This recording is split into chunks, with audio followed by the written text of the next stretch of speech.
আচ্ছা ব্রাদার, তোমার কি নাম? আমার নাম সুশান্ত দেব, আরপিএস দক্ষিণ এডিসি ভিলেজের পঞ্চায়েত সচিব। আজকে আমাদের পঞ্চায়েত ইনোগ্রেশন হয়েছে।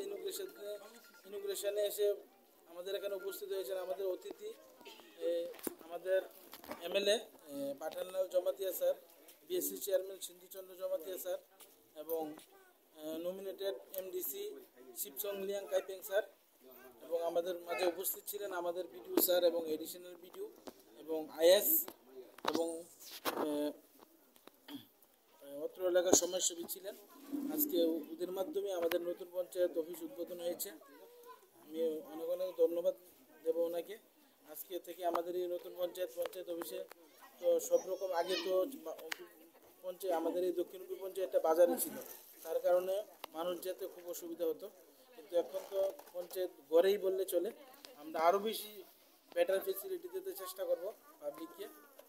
আচ্ছা, এই লোকেশনটা কোথায়? এটা কোন এই গ্রাম? লোকেশনটা হচ্ছে new Sinai, near the new Sinai JB school, Sinepara, new Sinepara এরিয়াটা under under Dakshin Pedisi village, পেয়ার ডেভেলপ না? পেয়ার ডেভেলপ। আচ্ছা, এখন তো উদ্বোধন হয়েছে, আমরা দেখতে পাচ্ছি যে এখানে নতুন বিল্ডিংও হয়েছে।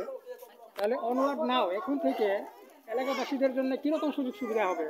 এখন তো দেখেন, আমাদের তো সুযোগ সুবিধা আগের মতো নেই। আমরা আগেও চেষ্টা করতাম যে পাবলিককে কীভাবে ভালো ফেসিলিটি দেবো, কারণ আমরা চেষ্টা করতাম আর যে কোনো একটা আরওআর বা যে কোনো একটা অ্যাপ্লিকেশন দিলে আমরা 1 থেকে 2 দিনের মাধ্যমে, যেহেতু সবার ইম্পর্টেন্ট কাজ থাকে ইনকাম সার্টিফিকেটের জন্য বিভিন্ন, যে কোনো, আমি এই পঞ্চায়েতে আসার পরে আমি এখন পর্যন্ত প্রায় 48 পরিবারকে সেপারেট করে দিয়েছি। আচ্ছা, আগে তো অনেক দূরে যেতে হতো না, তো এখন তো এখানেই তারা পাবে সব কিছু। এবং যদি গ্রামের কোনো কিছু যদি রিকোয়ারমেন্ট থাকে, এখানে ডাইরেক্ট তারা আপনাদের কাছে থাকতে পারবে না? আমার কাছে অ্যাপ্লিকেশন করতে পারে, আমি ফরওয়ার্ডিং করবো থ্রু ভিডিও। আচ্ছা, তোমার কি নাম? আমার নাম সঞ্জয় দেববর্মা, আমি এলাকাবাসী।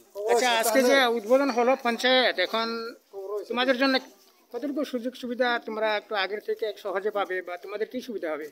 আমাদের তো আগে থেকে তো অনেক সুবিধা হবে। এখন আমরা যে আগে আমরা অনতি বাজারে পঞ্চায়েত ছিল, এনে আমরা একটা আরওয়ার নিতে গেলে আমরা 2-3 বার যাওয়ার লাগে, মানে গাড়ি ভাড়া 30 টাকা। আমরা এখানে থেকে 2 কিলোমিটার মাত্র, এনে 30 টাকা, আমরা আপ ডাউন করলে 60 টাকা যায়।